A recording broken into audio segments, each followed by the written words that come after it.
হে পার্থ, পুরোহিতগণের মধ্যে আমি বৃহস্পতি জানবে, সেনাপতিদের মধ্যে আমি কার্তিকে, এবং জলাশয়ের মধ্যে আমি সাগর।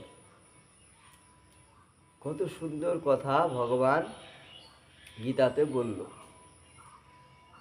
হে পার্থ, পুরোহিতগণের মধ্যে আমি বৃহস্পতি জানবে, সেনাপতিদের মধ্যে আমি কার্তিকে, এবং জলাশয়ের মধ্যে আমি সাগর।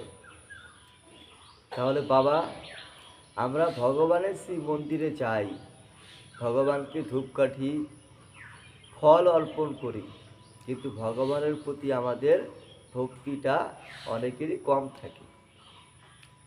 আমরা ভাবি শুধু ভগবান মন্দিরেই আছে, কিন্তু ভগবান সব জায়গায় আছে। তার প্রমাণ ভগবান নিজেই গীতাতে বলছে, সব জায়গায় গোবিন্দ আছে। ভক্ত প্রহ্লাদ যখন বলল যে এই খুঁটিটার মধ্যে, এই খাম্বাটার মধ্যে সেই অনাদি আদি গোবিন্দ সচ্চিদানন্দ বিগ্রহ, সর্বকারণের কারণ যিনি ভগবান শ্রীকৃষ্ণ, তিনি এই খাম্বাটার মধ্যে, এই খুঁটিটার মধ্যে আসেন। সেখান থেকে ভগবান শ্রীকৃষ্ণ নরসিংহ অবতার লিয়া ওখান থেকে প্রকট হইল, বার হইল, ভক্তকে দর্শন দেওয়ার জন্য, ভক্তের সম্মান রাখার জন্য ভগবান সেই খুঁটির থেকে আবির্ভূত হলো। তাহলে ভগবান সব জায়গায়। ভগবান বলছে পুরোহিতদের মধ্যে আমি গুরু বৃহস্পতি, এবং সেনাপতিদের মধ্যে আমি কার্তিকে, জলাশয়ের মধ্যে আমি সাগর। আরও বলছে পরে যে আমি দৈত্যদের মধ্যে প্রহ্লাদ, সমস্ত দৈত্য যারা, প্রহ্লাদের দৈত্যকুলে জন্ম, সমস্ত দৈত্যদের মধ্যে আমি প্রহ্লাদ রূপে জন্মগ্রহণ করছি। তাই ভগবানকে বাদ দিয়ে কি আমরা চলতে পারি? না, চলতে পারি না। আমরা যেখানেই যাই কিছু করি না কেন, সর্বদাই আমাদের গোবিন্দের কথা স্মরণ করা উচিত। কারণ আমাদের দেহের ভিতরেই গোবিন্দ বিরাজ করতেছে, তাকে আমাদের বুঝতে হবে। আমরা শুধু ভগবানের শ্রী মন্দিরে যাই, ধূপকাঠি ফল নৈবেদ্য অর্পণ করি, নমস্কার করি, ওইখান থেকে ঘুরে আসি। আমাদের এই দেহ মন্দির, এই দেহ মন্দিরেই যে ভগবান সর্বদাই বিরাজ করে, সেটা আমরা কখনো বুঝতে চাই না, বিশ্বাসও করি না অনেকে আমরা। কিন্তু বাবা মা, আপনাদের দেহ মন্দিরটাকে পরিষ্কার করতে লাগবে। এই দেহ মন্দিরটাকে যদি পরিষ্কার করতে পারি আমরা,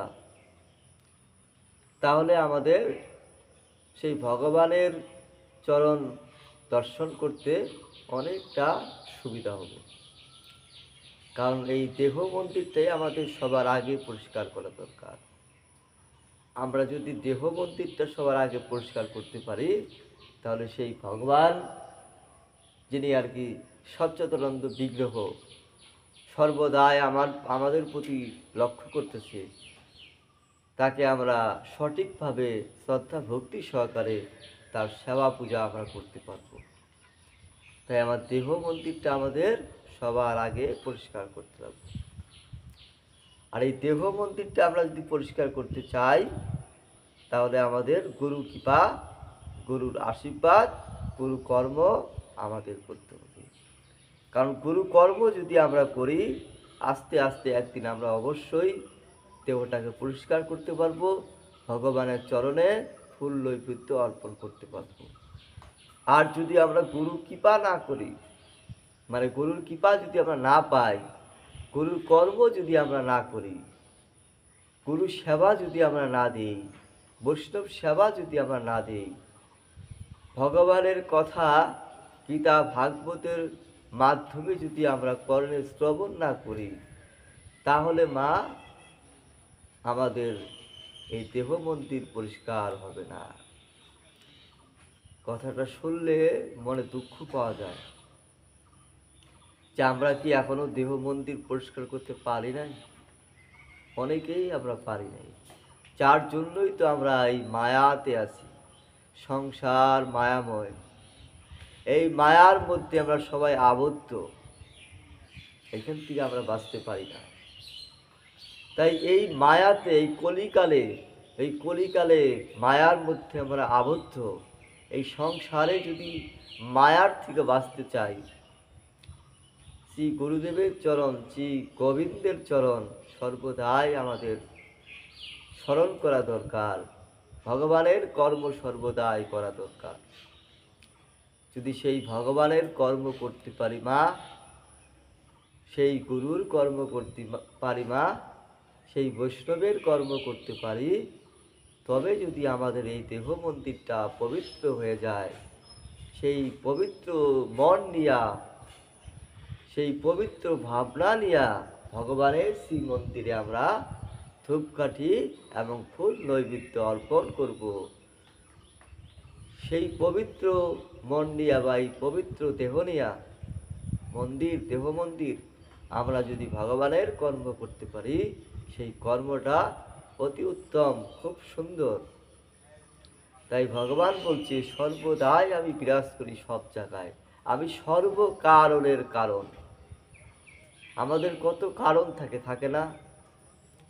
সারা দিনে আমাদের অনেক কারণ থাকে। এইখানে যাওয়ার একটা কারণ, সেইখানে যাওয়ার একটা কারণ, মানে বিভিন্ন রকমের আমাদের কারণ থাকে। ভগবানও সর্বকারণের কারণ। ভগবান শ্রীকৃষ্ণ সচ্চিদানন্দ বিগ্রহ ভগবান শ্রীকৃষ্ণ, উনি সর্বকারণের কারণ। যা কিছু ব্রহ্মাণ্ডে দেখতেছি সব কারণের কারণ। ওনাকে বাদ দিয়ে আমরা কোনো কর্মই করতে পারি না মা। আমরা ভাবি যে আমরা দেবতার পূজা করি, দেবীর পূজা করি। হ্যাঁ, আমরা করি, সেইখানেও আমরা গোবিন্দের পূজা করি। যে দেবতার পূজা আমরা করলাম, যে দেবীর পূজা আমরা করলাম, কিন্তু মা সেইখানে আমার গোবিন্দের পূজাও হয়। অনেকে আমরা জানি না, অনেকে আমরা বিশ্বাস করি না, অনেকে জানার চেষ্টাও করি না। তাই ভগবান বারংবার বলতেছে সব জায়গায় আমি বিরাজ করি, আমি জগতের পিতা, আমি জগতের মাতা, আমি জগতের গুরু।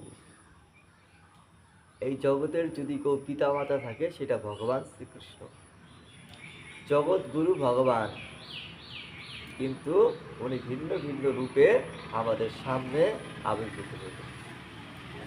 আমাদের রূপ আমাদের পরিবর্তন হয় না। এই যে আপনি এখন একটু সকালবেলা চাই একটু হরিকথা শুনতেছেন, যতক্ষণই শুনেন আপনার কিন্তু একটা মানসিকতা অন্যরকম।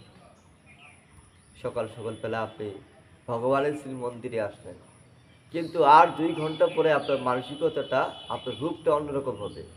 হয়তো আপনি জমিতে কাজ করতে গেলেন, হয়তো আপনি বাজারে গেলেন, হয়তো কোনো ফ্যাক্টরিতে কাজে গেলেন, রূপটা আপনার পরিবর্তন হয়ে গেল, মানসিকতাটা পরিবর্তন হয়ে গেল। আমরা মানুষ হয়ে যদি আমাদের ভিন্ন রূপ হয়, তাহলে ভগবান শ্রীকৃষ্ণের রূপ হবে না মা? অবশ্যই হবে। অর্জুনকে ভগবান শ্রীকৃষ্ণ তার রূপ দর্শন করাইছে গীতাতে।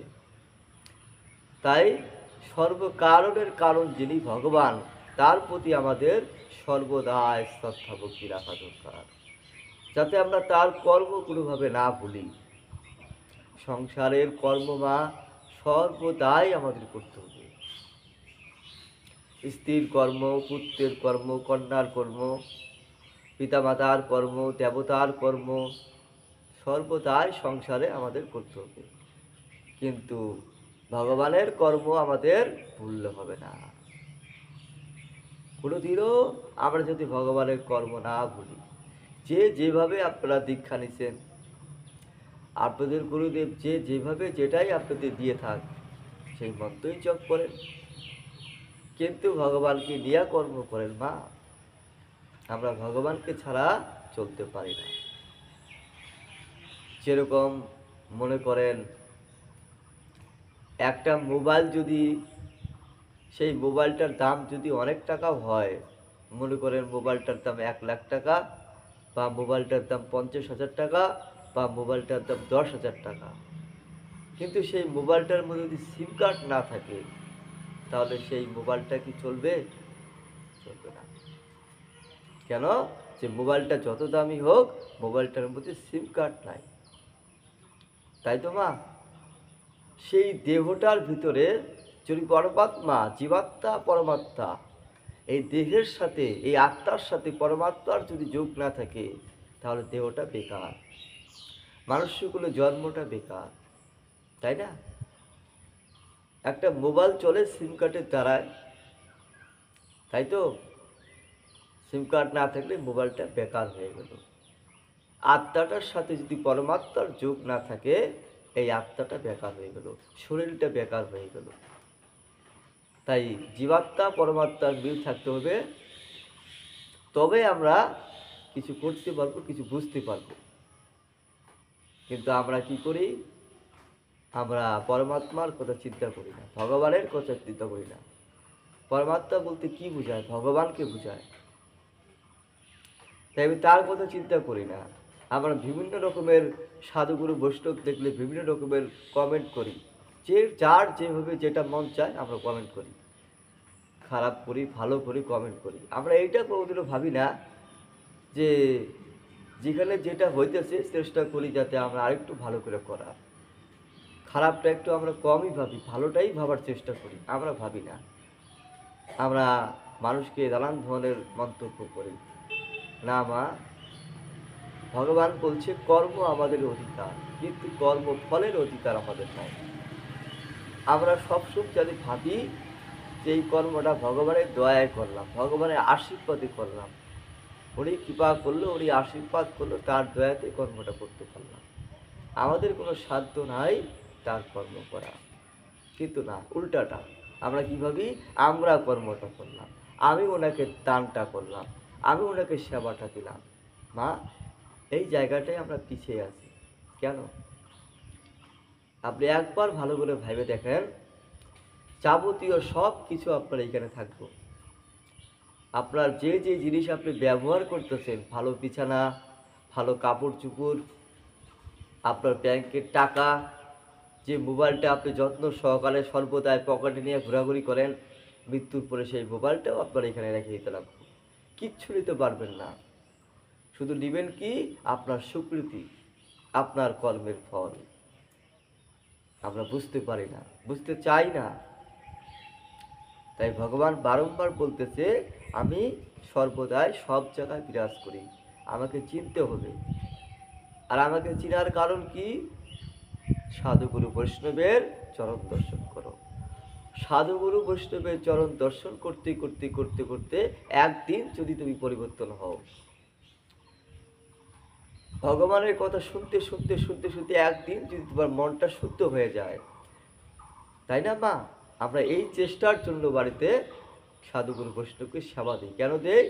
যে তাদের সেবা দিতে দিতে যদি একদিন আমাদের মনটা পরিবর্তন হয়ে যায়, তাদের চরণে নমস্কার করতে করতে একদিন যদি সেই ভগবানের চরণ যদি আমরা পায়ে যাই, তাই না মা? সর্বদাই লক্ষ্য রাখবেন, ভগবানের শ্রী মন্দিরে যখন আমরা চাই, যাতে ভগবানের কর্ম করতে পারি, ভগবানের যদি বিশ্বাস থাকে। ঠিক আছে? এই অবধি আজকে আলোচনা করলাম। হরে কৃষ্ণ।